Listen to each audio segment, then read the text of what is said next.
gracias por darse cita, ¿no? Y para estar en este curso de necesidades educativas del DUA. Ya estamos por culminar nuestro curso el día de mañana, así que bueno, estamos súper contentos. Buenas noches, Marianita Villasís, ¿cómo está? Bienvenida. Veo ahí que me mandó un saludito, muchas gracias por ese saludo. Igualmente para todos, para Xiomara, William, para todos, para Carlita, Stephanie, Pedro, Alejandra, bueno, para todos, muchísimas gracias y bienvenidos a nuestro curso del día de hoy. Bueno, quiero comentarles que hoy vamos a ver un poquito sobre los últimos casos que habíamos dejado pendientes el día de ayer. Vamos a ver algunas estrategias.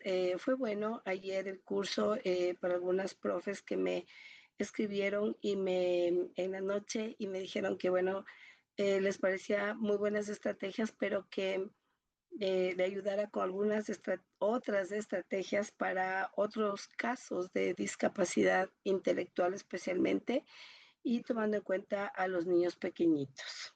Entonces, bueno, vamos hoy a trabajar un poquito. Yo había puesto los casos de acuerdo a los años escolares de los chicos, ¿no? O sea, de todos los grados para más o menos darnos cuenta de cómo se deberían hacer las estrategias. Pero si es que hoy ustedes necesitan para sus grados en específico, sí sería bueno que por favor me comentaran cuáles grados son los que ustedes necesitan y qué tipo de necesidades se presentan en sus aulas, porque obviamente no en todas las aulas tenemos los mismos inconvenientes, los mismos problemas, sino tenemos diferentes. Entonces, sí, si desean, por favor, por casos en específico, pues con mucho gusto les voy a ayudar. Y bueno, pues agradecerles y recordarles también que nuestra certificación es por 150 horas, que aunque lo hemos dicho varias veces, pues no está mal recordárselos, ya que algunas personas me han preguntado. Son 150 horas con aval universitario. Nuestro certificado sí les sirve para todos los procesos del Ministerio de Educación, porque tiene un aval universitario. Primero, estamos calificados por la CENESID y, por supuesto, también por el Ministerio de Educación, lo cual nos permite a nosotros certificar a nuestros docentes. Y en realidad es una buena oportunidad porque son 150 horas. Generalmente las certificaciones son por 60, 40 o hasta como máximo 80 horas. En cambio, nosotros lo hacemos por 150 horas porque entendemos que si es necesario tener una cantidad de horas para poder aplicar algunos concursos de méritos de oposición que ya están por venir, ya se ha confirmado que para el mes de marzo, abril y julio o julio-agosto se darán los concursos de méritos y oposición del magisterio. También va a haber recategorización, va a haber ascensos, porque este último año no hubo, pero este año sí. Así que bueno, vamos a esperar un poquito, pero todos estos procesos, nuestras certificaciones sí les sirven. Yo les comentaba en algún momento que la parte de la capacitación se vuelve realmente indispensable ahora para los docentes, porque bueno, en mi caso personal, como yo sí trabajo en el Ministerio de Educación y trabajo en el área de docencia, pues cada mes nos piden las certificaciones y las capacitaciones que hemos hecho al mes, cada mes al finalizar. No sé si solo en mi institución pasa esto, pero bueno, he conversado con algunos profes de otras instituciones de amigos y me han dicho que sí, que ahora pues recursos humanos de los distritos te piden la capacitación. Y cuántas horas has hecho, de qué instituto, universidad o de qué entidad has hecho las certificaciones. Entonces esto es importante también, ¿no? Porque es una forma también de ir mejorando el perfil docente en el magisterio. Entonces esto muy, muy importante también. Y bueno, ahora sí, sin más ni más, vamos a empezar nuestra clasecita del día de hoy. Ya, eh, ok, perdón, alguien me estaba preguntando algo, ya verifiqué. Ya, voy a compartir pantalla, profes, voy a irme hacia los casos que estábamos viendo el día de ayer, pero también hoy vamos a ver planificación. Vamos a ver cómo está estructurada la planificación con el DUA y con las inserciones. Yo les había dicho ayer que no iba a centrarme mucho en la parte de las destrezas y de los indicadores para no excedernos mucho en el tiempo, pero sí vamos a trabajar en la parte de metodología, que es la parte más importante, y voy a aplicarla en el ERCA. Algunas personas o muchas me han pedido que lo aplique en el ERCA porque es el sistema que están utilizando en sus instituciones.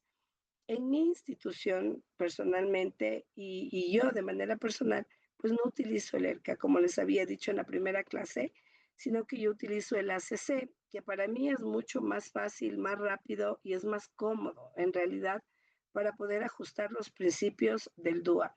Sin embargo, en el ERCA también se puede aplicar, pero es más conflictivo porque tenemos ahí 4 áreas que hay que garantizar que se cumplan a través de los 3 únicos principios que tiene el DUA, con 9 pautas cada principio. Pero bueno, yo lo voy a hacer también así con el ERCA, que es como que digamos que el enfoque que más se utiliza o el que más lo aplicamos en nuestras planificaciones. Entonces, eso ya lo vamos a ver pues el día de hoy. ¿Ya? Bueno, permítanme, por favor, muchas gracias. Gracias a todos por esos saludos también y bienvenidos.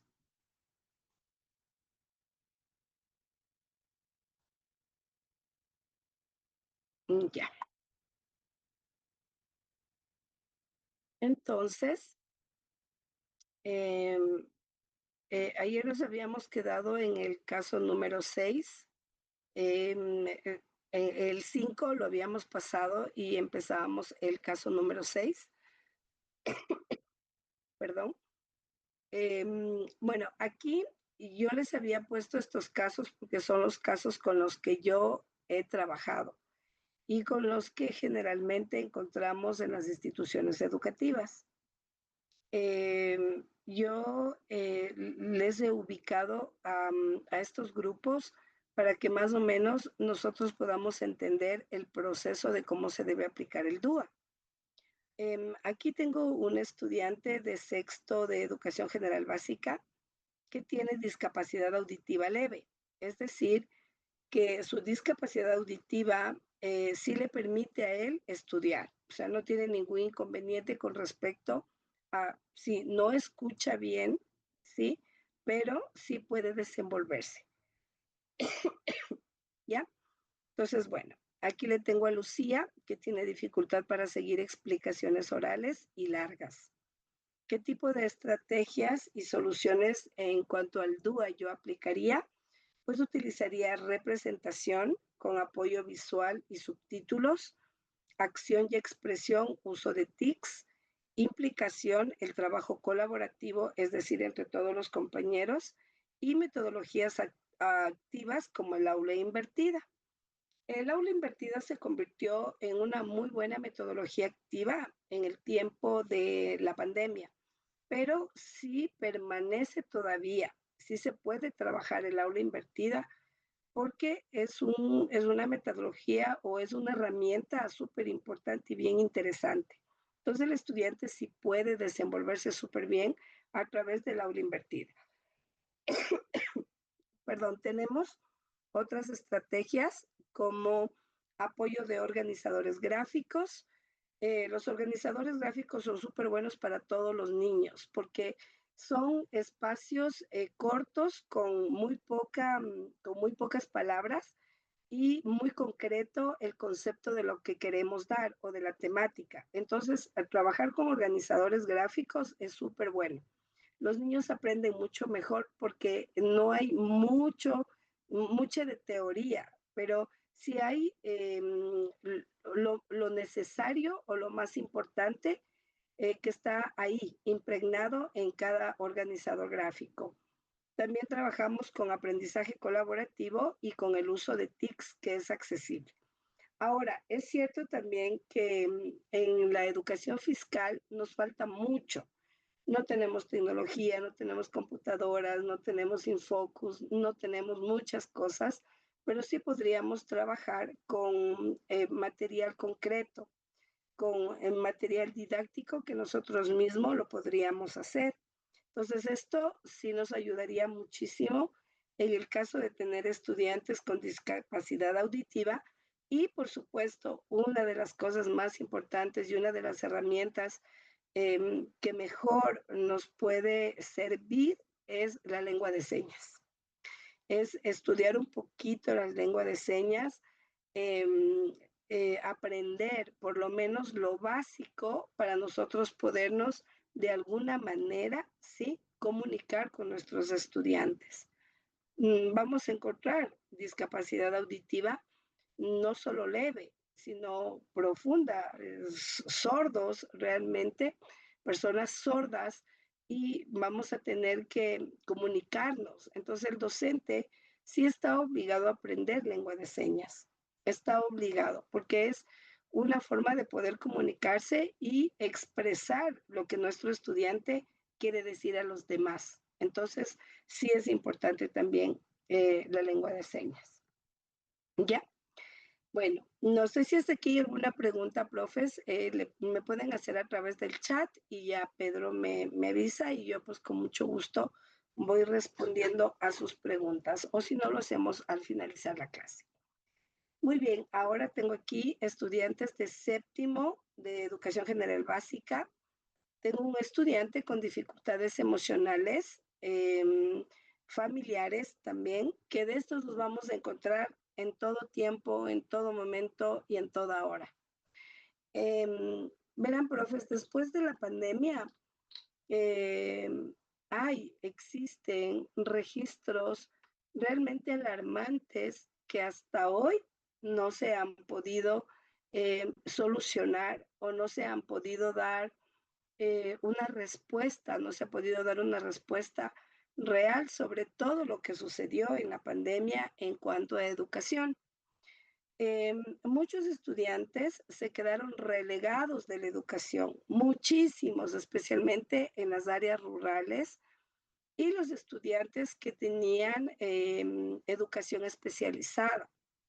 Y también nuestros estudiantes que tenían necesidades educativas se quedaban relegados, muy relegados, y ellos sí se quedaron en ese vacío del aprendizaje.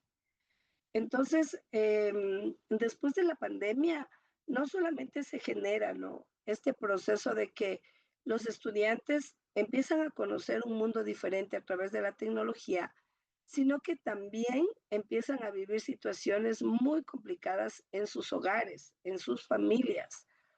Hubo mucho, muchísimo, profes, es increíble el índice altísimo, la tasa altísima de violencia intrafamiliar que hubo.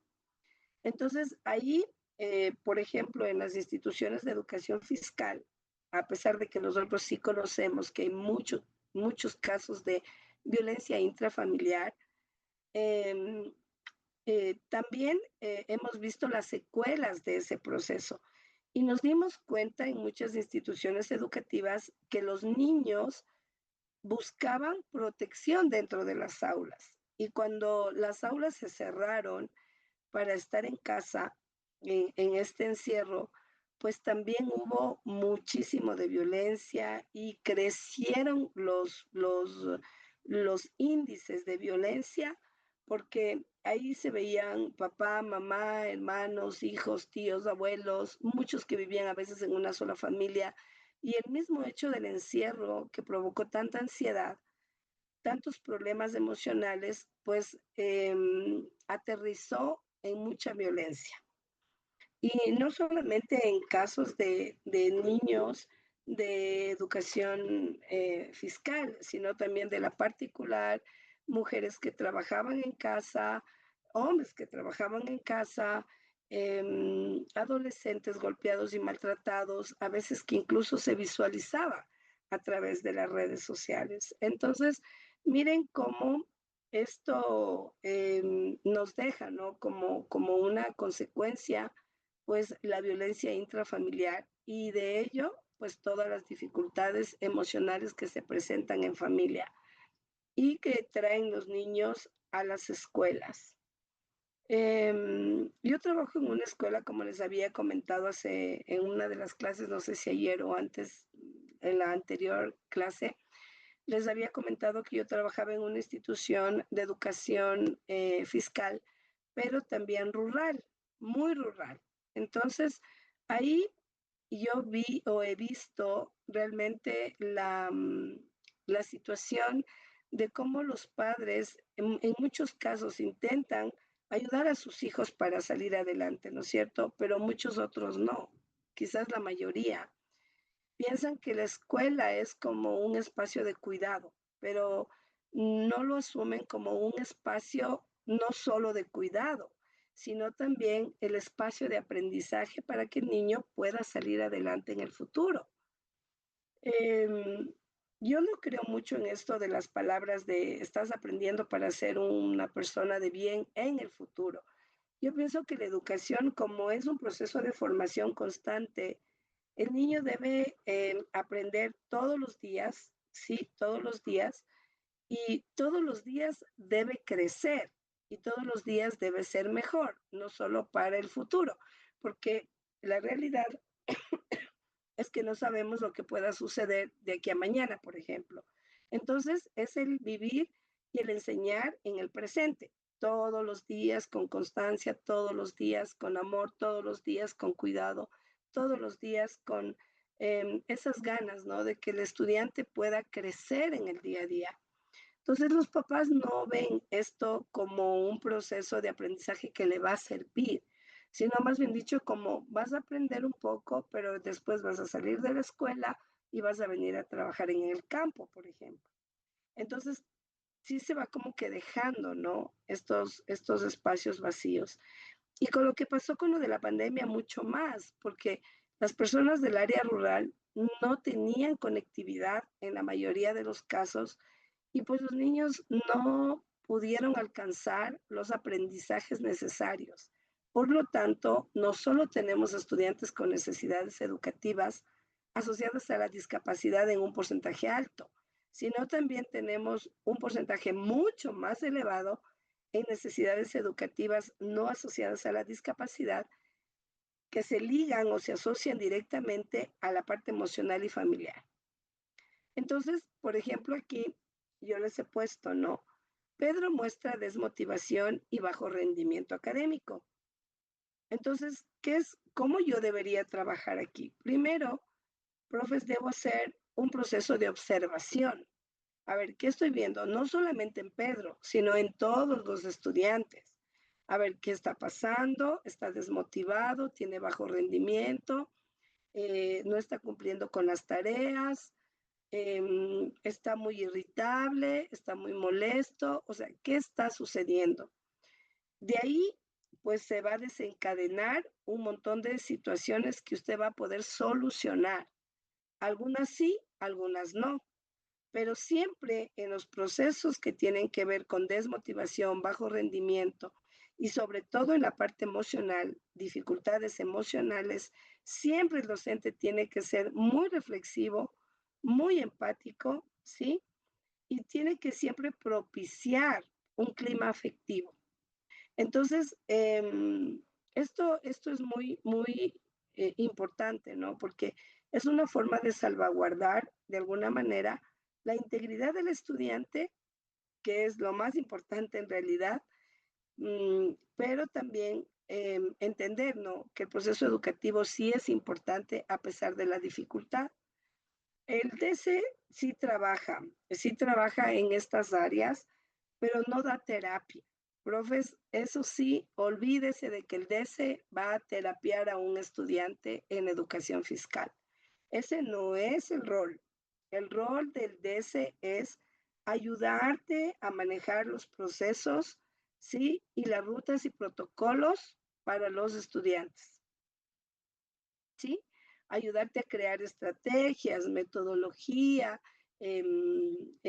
a mejorar tu planificación en cuanto a ajustes razonables, adaptación curricular, dependiendo de qué caso, eso, nada más. Pero de ahí que nosotros digamos, llévate a este niño porque está súper inquieto y con una mala conducta y ya no se puede hablar con este niño. Entonces, a ver tú qué haces con este niño, eso el DC no debe hacer. Aunque muchas instituciones sí lo hacen, pero el DC no, ese no es el rol del DC. Entonces, claro, ahí nosotros los profesores nos sentimos un poco como que desprotegidos, ¿no? Entonces, ¿quién me ayuda? ¿Y cómo trabajo con este estudiante? Entonces, ahí, pues evidentemente el DC va a darte algunas estrategias para que puedas manejar la parte de la conducta, que es lo que más se nota hoy en las instituciones educativas, más allá de la necesidad educativa que presenta el niño, que puede ser algún tipo de discapacidad intelectual, de sordera, de ceguera, de parálisis cerebral o de síndrome de Down o autismo, es la parte realmente de conducta y comportamiento. Y es porque nuestros estudiantes no conocen reglas y normas.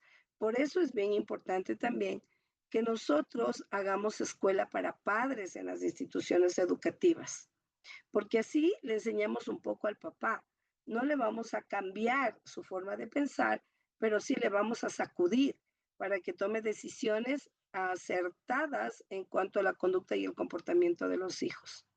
Hoy los papás tienen miedo en muchos de los casos a los hijos. Entonces, también nosotros como docentes debemos plantear la verdad sobre el hecho de que los estudiantes dicen cosas como, le voy a denunciar a mi papá porque me gritó o porque me pegó o porque le voy a denunciar. Y eso es como una amenaza. Pero los estudiantes o los niños no saben que tras esa amenaza hay un montón de procesos que hay que seguir.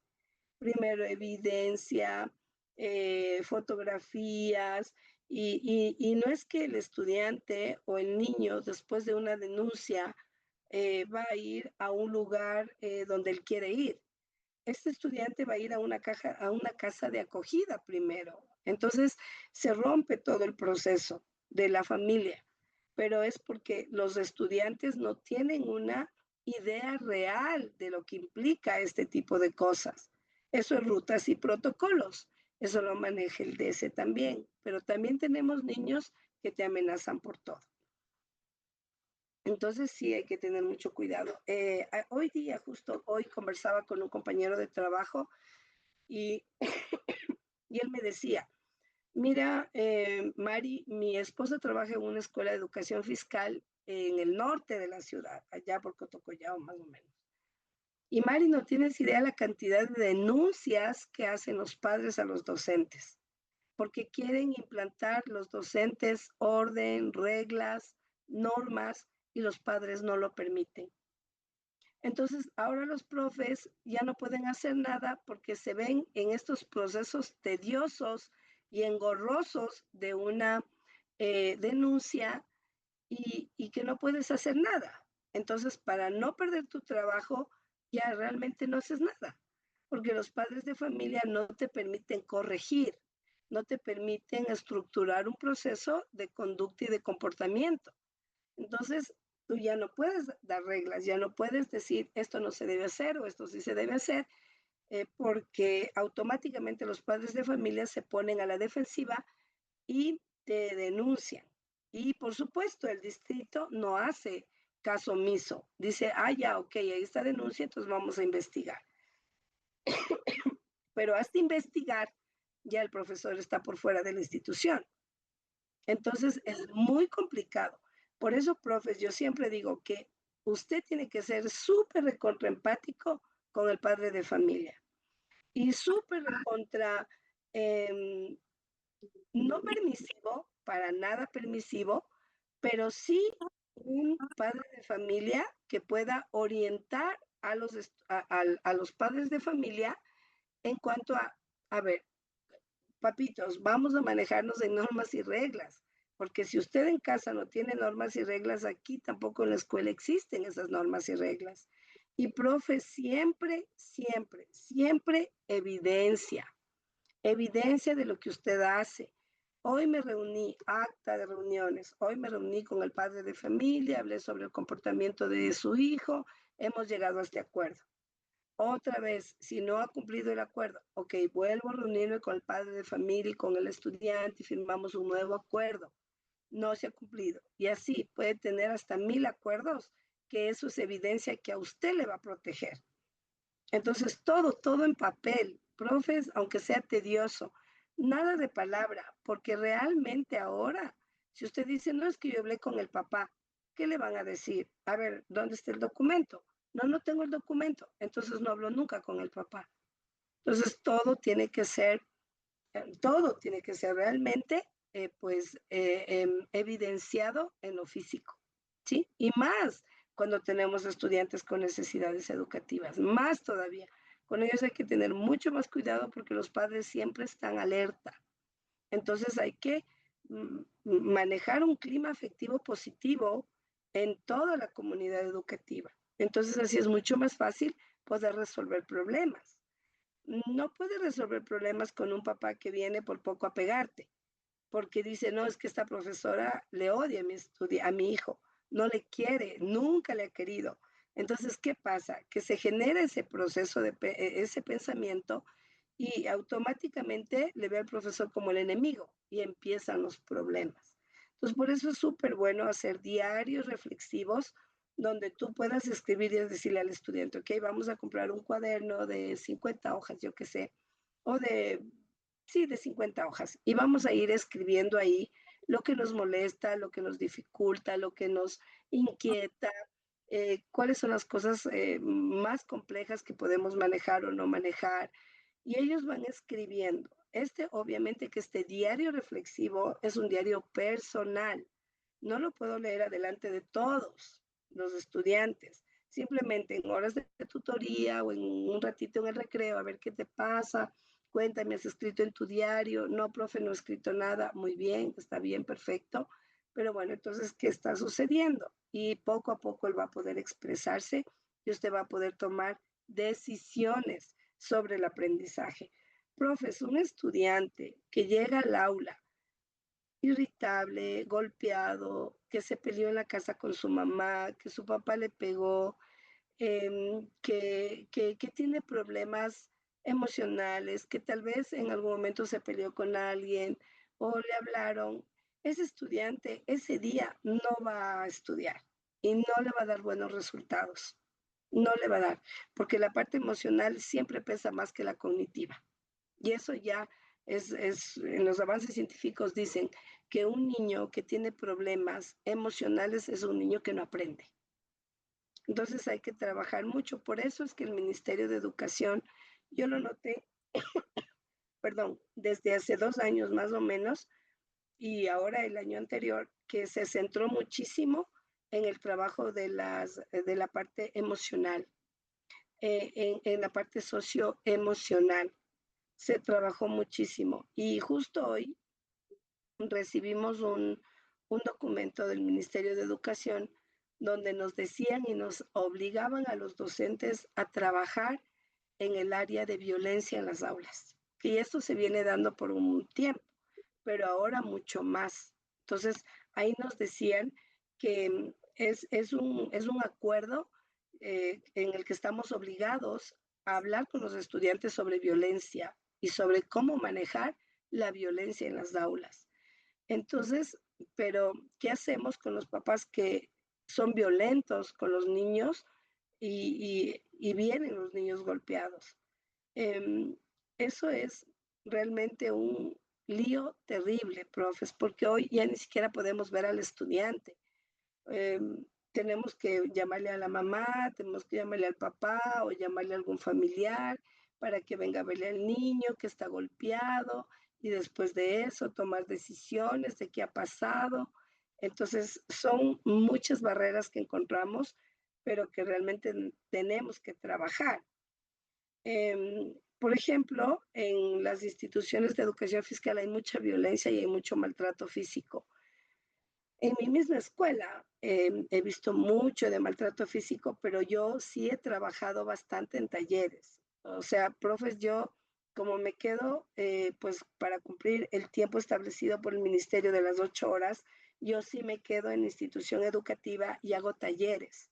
Entonces hago talleres de escuela para padres, talleres para del cuidado personal de los niños, hago talleres de mejorar la conducta, el comportamiento, talleres que son oportunos. Y eso sí ha ayudado, por lo menos sí ha disminuido un poquitito, no mucho, pero sí ha disminuido un poquito el proceso este del maltrato físico que era constante y constante y constante. Entonces, ahí encontrábamos nosotros una necesidad educativa, ¿no es cierto? Que es el maltrato físico. Entonces, nosotros, ¿qué hicimos? Pues yo apliqué el DUA y ¿qué es lo que hice? Talleres. Hice talleres con los padres de familia. Obviamente que en muchas instituciones los papás no van a venir todos los miércoles o todos los jueves o todos los lunes, no sé, pero sí por lo menos una vez al mes. Y eso ayuda, ayuda bastante porque puedes sensibilizar al padre. Yo sí me lanzo así, de verdad me lanzo así, pero fuertísimo, porque yo les pongo unos videos, pero terribles, para que ellos entiendan lo que implica el maltrato físico. Entonces ellos se quedan así como que, Dios mío, esto estoy haciéndole a mi hijo, sí, esto estoy haciéndole. Entonces ellos de alguna manera reflexionan y sí ha disminuido un poquito, por lo menos, el maltrato físico. Ahora, trabajar con el maltrato psicológico también es durísimo, pero ya con estos talleres a mí sí me ha funcionado. Entonces, yo creo que esa es una muy buena estrategia para trabajar con los papás. ¿Sí? Entonces, tomemos en cuenta esto. Cuando hay dificultades emocionales, hay que trabajar muchísimo en la parte de la motivación y sobre todo ser empático con el estudiante. Si usted está, insiste, insiste, ¿qué te pasó? ¿Qué te pasó? ¿Qué te pasó? Pues posiblemente no le va a decir en ese momento, porque los chicos como que se cubren mucho y se protegen, ¿no? Entonces sí hay que tener cuidado, pero podemos hacer un informe y explicarle al DS qué es lo que está pasando con el estudiante y que ya se están generando pues dificultades en el rendimiento académico por lo que está pasando en la parte emocional. Así que ahí el DS va a tomar acción sobre ello y pues va a llamar al padre de familia, a la madre de familia, va a preguntar qué es lo que está sucediendo y va a buscar estrategias de mejora. Entonces, esto es bien importante, pero usted no puede diagnosticar, cuidado, eso sí no puede hacer, pero sí puede observar y puede enviar la información para hacer un informe adecuado, un informe correcto sobre lo que le está pasando al estudiante. Yo siempre pienso en los profes primero, la verdad, porque y ahora yo sé cuán desprotegidos estamos y por lo mínimo es denuncias y por lo mínimo es llamados de atención. Entonces sí hay que tener cuidado cómo trabajamos en la parte de gestión escolar, cómo estamos gestionando los papeles, los informes, los documentos con respecto a nuestros estudiantes. Hay que tener un diario todos los días. A ver, este estudiante se comportó hoy mal, este estudiante bien, este estudiante más o menos. A ver, mi estudiante con necesidades educativas hizo esto. Todo un diario así, aunque nos pese un poco escribir, pero esa es una forma de poder guardar información para que después usted pueda decir, mire, yo he escrito aquí, está el diario de mi estudiante y aquí pues estoy explicando todo lo que está pasando con él. Entonces eso ayuda mucho, ¿ya? Bueno, acá tengo un estudiante con discapacidad visual. Igual aquí, sabemos que nuestros textos tienen unas letras diminutas que no se ven nada. Entonces hay estudiantes que tienen problemas en la visión. Tienen discapacidad visual parcial o leve o profunda también, que son ciegos, personas ciegas, y pues cómo trabajamos con ellos. Entonces aquí, textos ampliados y lectores de pantalla. Los lectores de pantalla generalmente sí tienen los niños que tienen discapacidad visual, porque los padres sí como que trabajan en esta área, ¿no? Para que puedan aprender, pero si no, nosotros podemos hacer, pues, por supuesto, textos ampliados, que esto usted lo imprime en el Internet, aumenta la letra y el tamaño de la letra, quiero decir, y el estudiante puede aprender mejor. También es importante las producciones orales. Si nuestro estudiante no puede ver, puede hablar, puede escuchar. Entonces ahí es donde nosotros debemos trabajar en los ajustes, ¿no? Razonables, o en este caso, pues como tenemos discapacidad visual parcial, no es una necesidad de grado 3. Entonces hay que hacer ajustes razonables aquí, ¿ya? Y también, entonces ahí irían las producciones orales, ¿no? Exposiciones orales, la exposición del examen de manera oral o de las pruebas.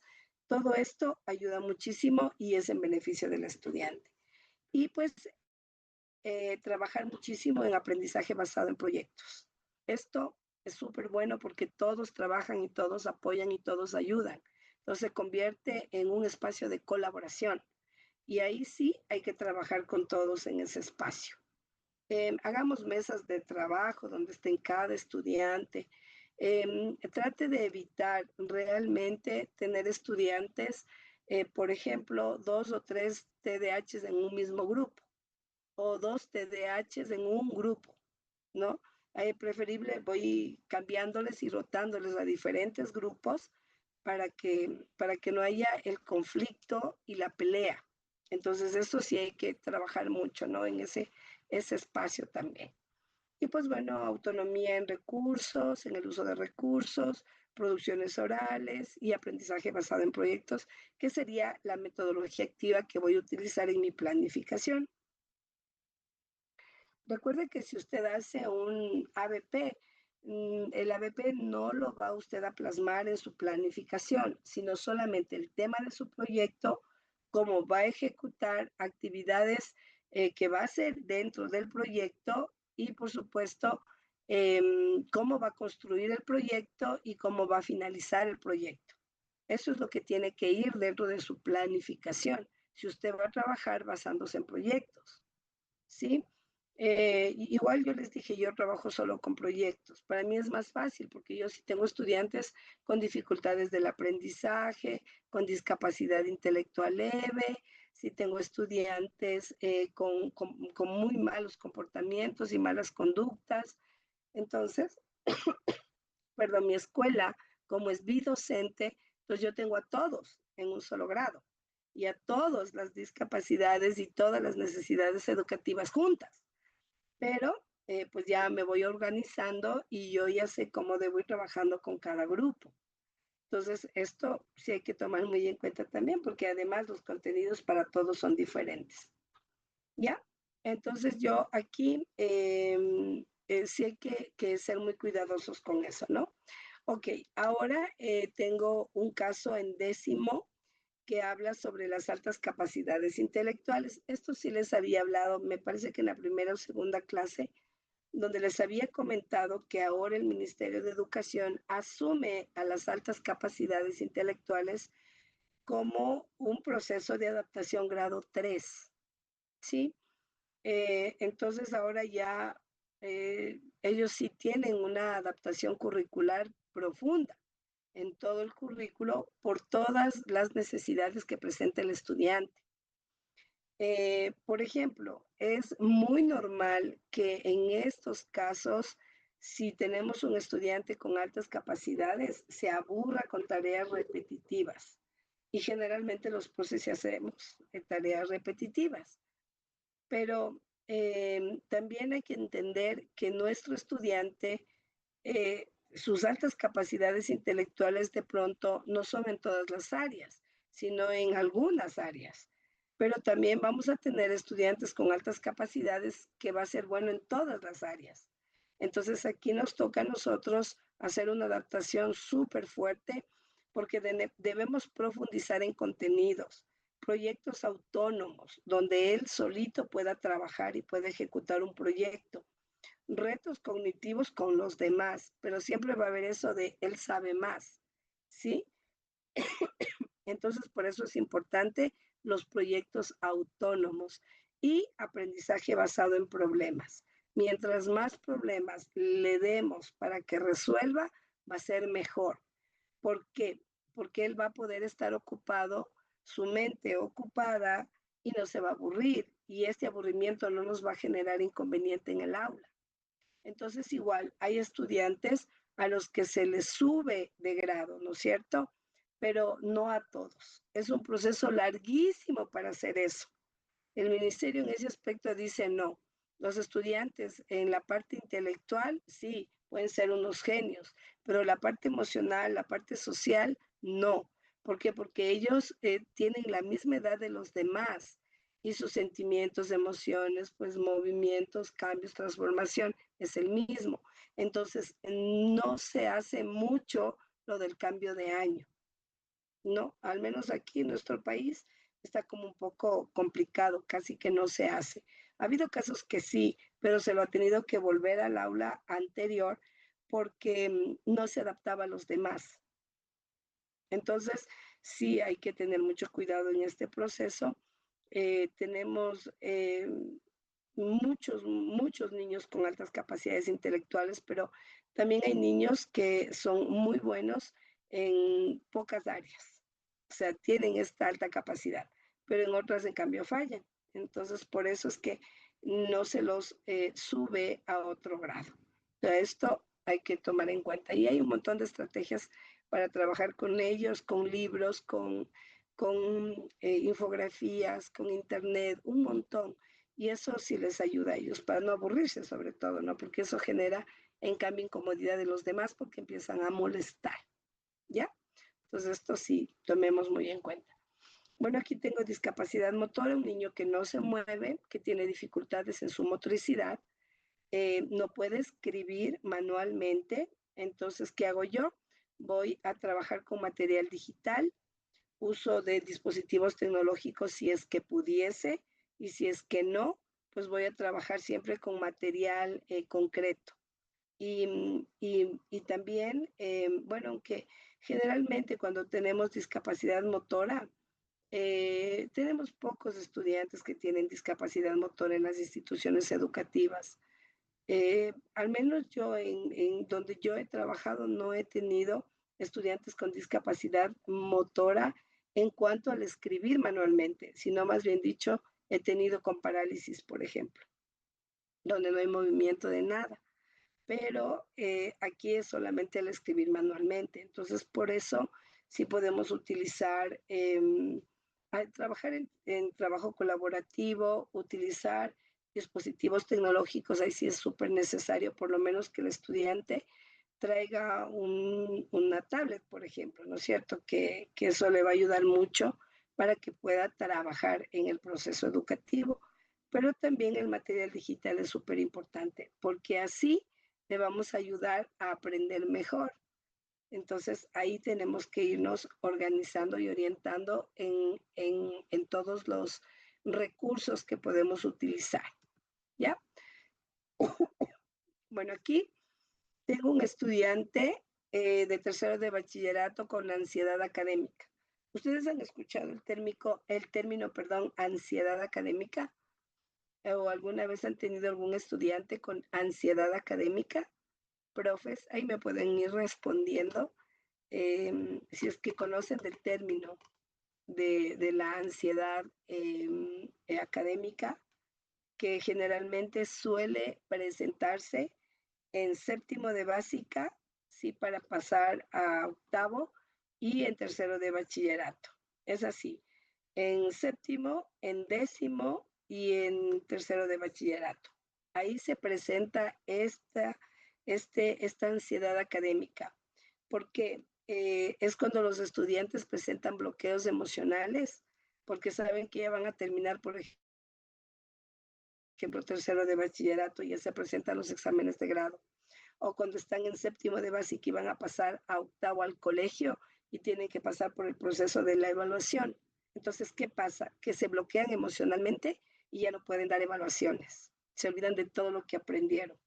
Esto es ansiedad académica. Se produce por este nerviosismo extremo de las pruebas y de las evaluaciones que tienen o a los que están sujetos. Entonces, esto hace que ellos ya no puedan dar ninguna prueba ni ninguna evaluación, porque se bloquean tanto que ya no pueden hacerlo. Entonces aquí deberíamos trabajar muchísimo con los criterios de evaluación que sí tenemos, las evaluaciones que tienen que ser extremadamente flexibles, técnicas de autorregulación, saber qué es lo que a él le calma, le tranquiliza, y el aprendizaje basado en proyectos y evaluación formativa. Ahora, perdón, hay algunas técnicas súper buenas que sirven en el proceso de la ansiedad académica, como la respiración dirigida y los abrazos de mariposa, que son el calmarse a sí mismo, ¿no es cierto? Entonces, este tipo de ejercicios sí ayudan mucho, porque el estudiante se concentra en bajar la tensión y empieza, pues, por supuesto, a autorregularse. Y al regularse ya puede él presentar sus exámenes sin ningún inconveniente. La ansiedad académica es así como que momentánea, no es que todo el año va a estar con ansiedad académica, es específicamente en estos espacios donde tienen más presión al dar evaluaciones. Entonces ahí hay que trabajar mucho en la parte emocional, ejercicios, respiración, conversación también, eso ayuda bastante y le ayuda a regularse, sí, a regularse. Entonces, esto sí hay que tener muy, muy presente. ¿Ya? Voy a dejar de compartir un ratito, profes, la pantalla. Ahí sí. Evelincita, buenas noches. Ahí estoy viendo Evelincita. Está con su camarita abierta. Buenas noches. Buenas noches, Evelincita. No sé si tenemos alguna pregunta. Eh, a ver, profe, ahora se ha notado que los jóvenes son muy dependientes de la tecnología y su refugio. Buenas noches, María Elenita, no he conocido. Ya. Bueno, sí, pero ¿por qué creen ustedes que la tecnología se convirtió en un refugio de los estudiantes o de los niños en específico? ¿Por qué creen ustedes? Ahí pueden escribirme en el chat o pueden levantar su manito y yo preferiría escucharles, la verdad. Sería bueno escucharles. ¿Por qué creen ustedes que o en qué momento los niños aterrizaron en este proceso? ¿Dónde creen ustedes que sucedió este, este embrollo, como yo digo, tecnológico en los niños? Porque antes de la pandemia no teníamos estas cosas, estas dificultades que hoy presentan los chicos en cuanto a dependencia, porque sí son dependientes. Ustedes han visto estos casos de los chicos que están en el celular todo el tiempo y les quitan y ellos entran en un proceso de desesperación, ansiedad y hasta de violencia. ¿Por qué razón? Porque el estudiante, el niño, depende del celular porque los papás, muchos de los papás están tan cansados y agotados que no tienen tiempo de jugar. Entonces, ¿qué dicen? Ok, ¿sabes qué? Que ya toma el celular desde que son bebés. Entonces, ¿qué pasa? Que el cerebro automáticamente siente placer al observar, ver o estar en el celular y cuando le quita se rompe. Es como en las adicciones, ¿sí? Eres adicto a algo y cuando quieres romper esa adicción entras en este proceso de remisión y empiezas a ponerte mal, te sientes incómodo o incómoda y no sabes qué hacer y esto te lleva a volver a la adicción. Entonces eso pasa con los niños. Los niños son adictos al teléfono, adictos, adictos, adictos al celular, los jóvenes, los adolescentes, pero hay algunas normas que se deben seguir. Por ejemplo, en mi escuela yo sí tengo estudiantes que tienen celular, pero no les dejo utilizar. Es más, les digo, a la escuela no me traen el celular y la verdad es que no me traen, pero porque es pequeñita mi escuela y hay muy pocos estudiantes, entonces el control es máximo, pero en otras instituciones educativas no se puede controlar y ahí es dificilísimo, pero yo siempre digo que si es que no puedes pues vencerle al enemigo, únete. Entonces, yo, por ejemplo, ¿qué hago? Que utilizo en algunos momentos el celular para hacer investigación. Entonces, a ver, chicos, vamos a investigar esto. No, profe, vamos esto. No, vamos a investigar. Abra tales páginas, investigue. Entonces, de alguna manera les suelto de lo que en realidad le interesa, que es el TikTok, que es bueno, esas cosas, las redes sociales que no debería mencionarlas, pero que ese tipo de cosas, pero le cambio, ¿no? Un poco el proceso y le ayudo a investigar. Entonces, investiguemos, juguemos, hagamos armables, miren, busquen unos armables ahí y vamos a imprimir y vamos a trabajar. Son estrategias buenas y que ayudan un montón. Pues los estudiantes sí se sienten más cómodos. Pero sí, la tecnología realmente no es mala, perdón, con control. Si hay control. Si es que no hay control, puede ser hasta devastador. Entonces, ¿por qué? Porque ahora encontramos esto mucho, lo del ciberbullying también. Los estudiantes que son acosados a través de los celulares y de los chats y de las redes sociales. Entonces, esto ha generado un montón de inconvenientes, tanto en las aulas como en las familias. Entonces, si yo digo que un celular se le debe dar a un niño a partir de los 14 años, antes no.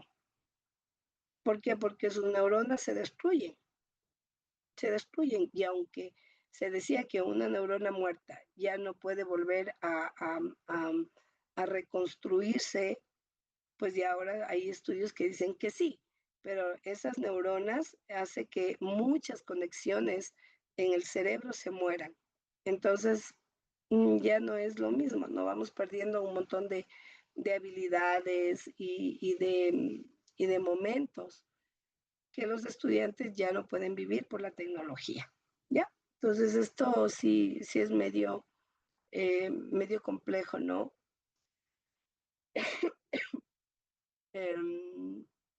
Ya respondí esa preguntita que estaba ahí en el chat.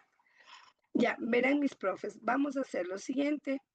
Voy a poner ya la planificación, aunque mañana les quisiera dar solo planificación, pero sí voy a abrir una planificación que quiero que ustedes le vean cómo se debe hacer ahora la planificación y cómo es que el ministerio o los distritos te exigen hoy la planificación. Irmita, buenas noches. Buenas noches. ¿Cómo está? Recién estaba sin internet. No se preocupe, Irmita. Bienvenida. Ya, Ya, voy a mostrarles una sí, planificación que tengo ya, y gracias. también para que ustedes puedan ver cómo se debe manejar o cómo se debería construir la planificación. No se preocupen de las diapositivas y de todo eso, porque si es que usted pues está en el curso y se inscribe, pues va a recibir usted obviamente todos los materiales, absolutamente todos, incluyendo la planificación. Entonces, verán, voy saliéndome un poquito de los casos y si tienen alguna pregunta con respecto a sus estudiantes con necesidades, entonces ahí sí usted me puede decir y yo pues le puedo ir respondiendo con muchísimo gusto, ¿ya? Pero me voy a ir a la planificación porque la idea es también que ustedes puedan aplicar el DUA de una manera adecuada en la planificación. Voy a compartirles la planificación. Esta es una planificación de cuarto de básica, ¿sí? Sí se puede observar, profes. Pedro, sí se puede ver la pantalla. Ya. Ok, gracias. Gracias, Pedro. Aquí, por ejemplo, esta es una planificación microcurricular, ¿sí? Del año pasado, no se han cambiado los lineamientos, todo está exactamente igual. Entonces, aquí, ¿cómo yo construyo la planificación y cómo es que el ministerio nos dice a nosotros que deberíamos hacerlo? Tenemos los ejes transversales. ¿Qué pasa con los ejes transversales? Los ejes transversales son las inserciones curriculares. Ya, no sé si ustedes sabían eso, pero las inserciones curriculares son ahora los ejes transversales. Entonces, debemos ubicar en la parte donde dice eje transversal las 5 inserciones curriculares que nosotros tenemos en el currículo. O sea, educación cívica, ética e integridad, educación para el desarrollo sostenible, educación socioemocional, educación financiera y educación para la seguridad vial y movilidad sostenible. ¿Sí? Y yo he puesto como valor la justicia, que es lo que está en el perfil del estudiante. Entonces, así empiezo yo construyendo mi planificación. Para yo hacer mi planificación, yo sí ubico todos los objetivos del aprendizaje, todos. O sea, no me baso en 2 o 3. Yo sí ubico todos los objetivos. ¿Por qué? Porque en lengua y literatura a veces de un tema nos saltamos a otro tema. Y ahí nosotros podemos pues consolidar nuestra planificación a través de los objetivos, porque pueden venir a hacerme yo qué sé, una auditoría en el caso de los particulares, o me pueden hacer una evaluación de clase. Entonces me dicen, ok, ¿cómo tu planificación? Entonces yo digo, esta es mi planificación. Y ahí me van a decir, ah, ya, ok, aquí tienes 3 objetivos, pero ¿estás trabajando solo estos 3 objetivos? No, estoy trabajando en el trimestre 4, 5 o 6 objetivos. Que recuerde que los objetivos también se pueden desagregar. Los objetivos también se pueden desagregar de acuerdo a la necesidad que usted tenga en su aula, porque ningún aula es igual. Ningún primero con A es igual al primero B, ningún segundo A es igual al segundo B, quinto A igual al quinto B, ninguno. Entonces a mí me dicen, por ejemplo, profe, ¿me puede ayudar con una planificación de quinto? Entonces yo le digo, sí, pero ¿cuántos niños con necesidades tiene? No tengo 5, pero mi compañera me prestó la planificación desde el año pasado y trabajamos con la misma planificación y con todo igualito. Y yo le digo, pero ¿y los niños que usted tiene son todos distintos? Entonces la planificación debe ser individualizada. O sea, yo hago mis propias planificaciones de mi grado porque yo conozco a mi grado. Pues yo sé cómo voy a trabajar con mi grado. Entonces esto yo le digo de manera personal, pero sí, obviamente que muchas personas dicen, bueno, si es una planificación de sexto de básica y son 5 sextos, compartámonos la planificación y cambiemos lo que podamos. Pero en realidad no, los estudiantes no son iguales, todos son diferentes, entonces sí hay que hacer una buena planificación. Bueno, yo pongo también los estándares de aprendizaje, ubico los estándares de aprendizaje y también ubico los criterios de evaluación. Yo ubico todo esto, siempre lo ubico en mi planificación porque así es como me dijeron que debía ser en el ministerio. Entonces, yo lo hago de acuerdo a como mi supervisora me dice, tú tienes que hacer así, yo estoy en educación fiscal.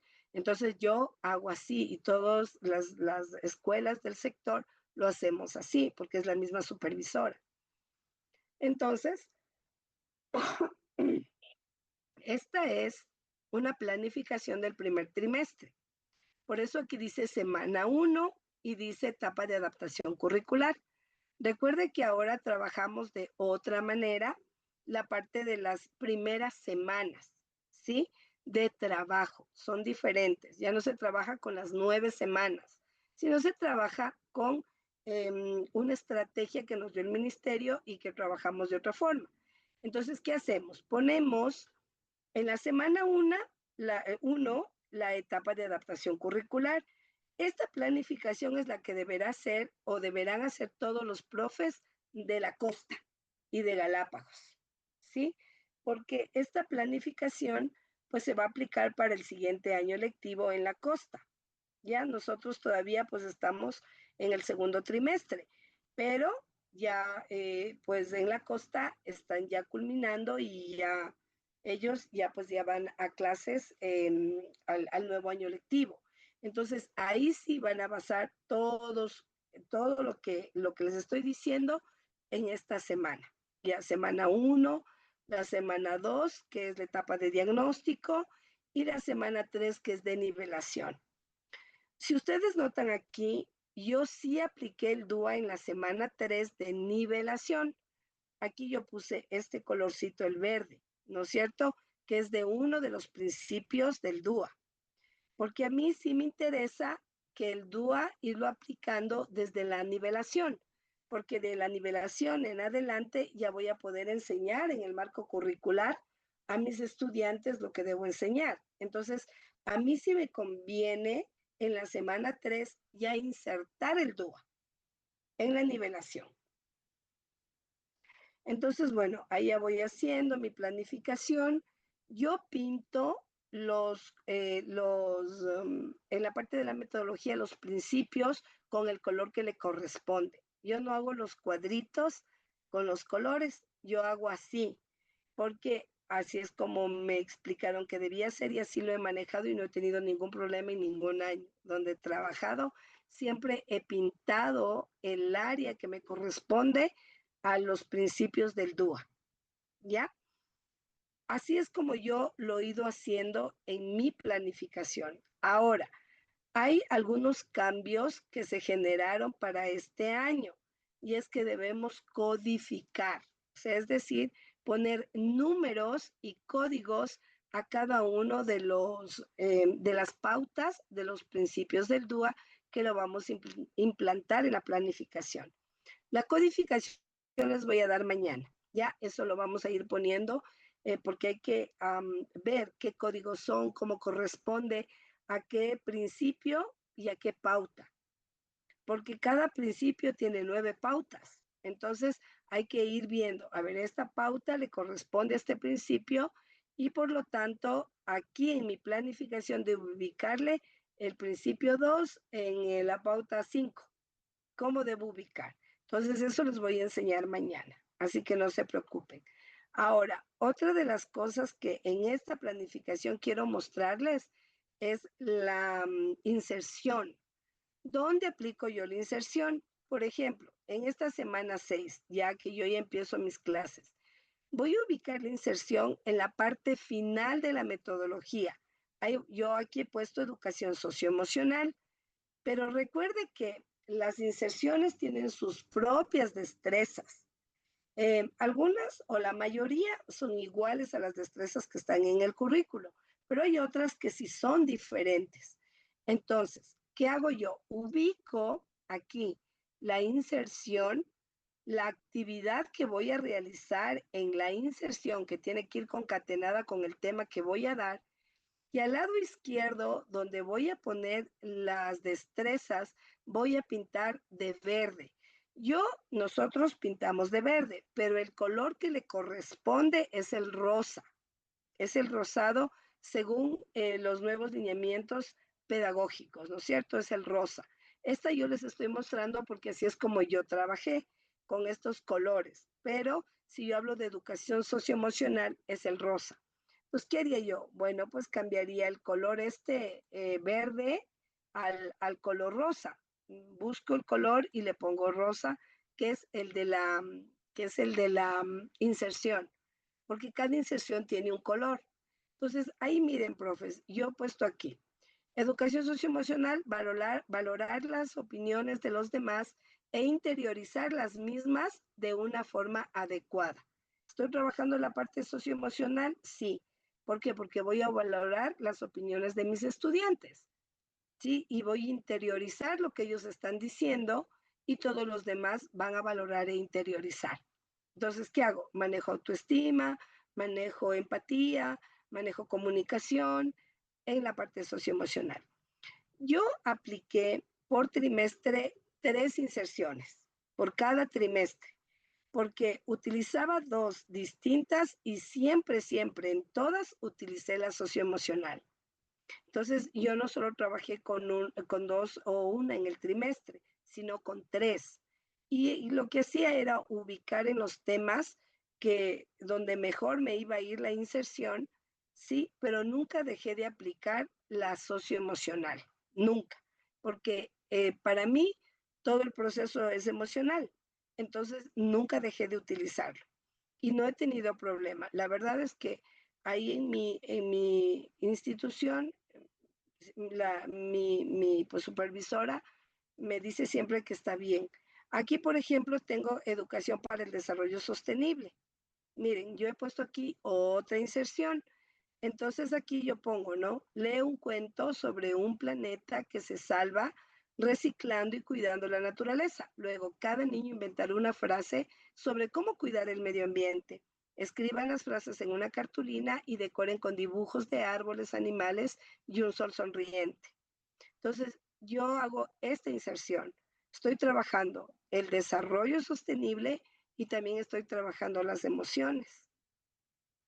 Entonces, así voy trabajando. Toda mi planificación está así. Y ahí usted va a ir viendo, pues obviamente, ya las estrategias que utilizo, la planificación, cómo voy poniendo, los colores que voy ubicando. Aquí no está codificado todavía. Mañana voy a codificar con ustedes. Yo ya le borré toda la codificación para que podamos nosotros trabajar mañana con la codificación y se le haga mucho más fácil. Entonces, así voy trabajando las 14 primeras semanas del primer trimestre. ¿Ya? Así. Y así hago en el segundo trimestre y así hago en el tercer trimestre. ¿Ya? Así es como debería trabajar la planificación. No sé si hay alguna duda hasta aquí o alguna pregunta, por favor, con respecto a lo de la planificación. ¿No?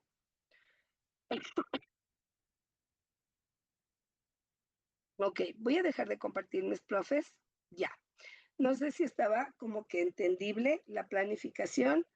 Es amplia, ¿no? Porque es de cuarto y es de lengua y literatura. Es igual con todas las áreas, con todas las materias del tronco común, naturales, sociales, matemáticas y lengua y literatura. Yo sí pongo todos los parámetros de la planificación porque me ayuda incluso cuando estoy orientándome, ¿no? Entonces hay que tomar eso muy en cuenta, ¿ya? Pero mañana les enseño a codificar y mañana pues les daré algunas otras estrategias y ya pues cuando terminemos el curso les mandaremos todo a través del correo electrónico, toda la información que usted necesita saber y un poco más también. Recursos importantes que pues obviamente por el tiempo no los vamos a poder aplicar, pero sí los voy a enviar, ¿sí? Y bueno, mis profes, por hoy aquí vamos a culminar la clase del día de hoy. Nos vemos mañana ya en nuestra última clase y ya pues ahí ya les pasaré las planificaciones para que ustedes puedan ir trabajando también un poquito y puedan aprender. Recuerde que unir el DUA con las necesidades educativas o asociarlas es obligatorio. El Ministerio de Educación nos dice no más educación de las necesidades educativas apartada del DUA, no más. Entonces ya desde hace 2 años es obligatorio, pero el año pasado ya en los lineamientos pedagógicos del 2025-2026 nos dice ahí en el acuerdo ministerial por obligatoriedad se debe aplicar el DUA desde el inicial hasta tercero de bachillerato. Antes lo aplicábamos desde segundo de básica, inicial no era parte del proceso del DUA, pero ya desde el año pasado empezó desde el inicial hasta tercero de bachillerato. Así que nuestras planificaciones en inicial, en preparatoria, tienen que ser exactamente iguales a las otras porque tiene que estar aplicado el DUA. Ya, mañana les muestro así como que de refilón también una planificación de inicial y de preparatoria para que ustedes vean, son diferentes, ¿no? Porque ellos trabajan con ámbitos, pero nosotros trabajamos obviamente con el área del currículo, con destrezas y con otros parámetros, pero sí se aplica el DUA en las dos áreas, tanto en los iniciales, preparatoria, como básica, media y bachillerato. ¿Sí? Ok, mis profes queridos, ahora sí, por favor, sus caritas, quiero verles para tomarles la foto, porque ahí les vamos a poner, pues, por supuesto, cuando nos piden a nosotros que hagamos el proceso. Ahí les voy a, no sé si todos pueden abrir un poquito sus camaritas. Ya, ahí estamos bien. Ya, muchas gracias, mis profes. Les quedo muy agradecida, profes. Nos estaremos viendo el día de mañana. Bueno, mañana ya les contaremos si es que podemos, si no lo haremos por redes sociales sobre los nuevos cursos que vamos a hacer, que van a estar bien bonitos también. Pero, pues bueno, este ya lo culminamos el día de mañana. Recuerde que se puede certificar, son 150 horas si usted desea, por supuesto, y le van a servir para todos los procesos. Así que agradecerles a todos y que tengan una excelente noche. Nos estaremos viendo el día de mañana ya con nuestra clase final. Así que tengan una bendecida noche todos. Les mandamos un abrazo. Ahí está el hijito de la Ale que nos está saludando y la Ale le puso así con fondo borroso para que no le veamos. Pero ahí estaba él saludándonos a todos. Él sabe aparecer así en las cámaras y lo hemos notado algunas veces. Pero está bien, Ale, no pasa nada. Y bueno, muchísimas gracias a todos, que tengan una bendecida noche. Les abrazamos y les agradecemos de todo corazón. Ah, ya, estoy viendo ahí a alguien que me estaba preguntando sobre la planificación de inicial. Me pareció que vi por ahí. Ya, Marianita. Ya, Marianita, no se preocupe, mañana le paso lo de inicial para que usted vea cómo se debe hacer la planificación de inicial. Recuerde que hay la planificación, el PCA, que es el grandísimo, la planificación grande, y también la que se trabaja por semanas. Los de inicial trabajamos por semanas, semana 1, 2, 3, 4 hasta la 40 o 39 en algunos casos. Y cada semana pues obviamente tiene que ir aplicando el DUA. Más largo el trabajo, sí, pero hay que aplicarlo. Pero ya mañana les iré explicando eso también. No hay problema, Marianita, mañana le explico. O más bien dicho, le voy enseñando cómo hacerlo. Y bueno, mis profes, muchísimas gracias. Y ahora sí, ya, el que mucho se despide, poco se quiere ir, eso sí es verdad. Pero bueno, les agradezco mucho y hasta mañana. Descansen, por favor, y pues abríguense también porque está haciendo mucho frío en Quito. Muchas Hasta gracias. mañana. Hasta mañana con todos. Descansen, por favor. Gracias. Hasta mañana.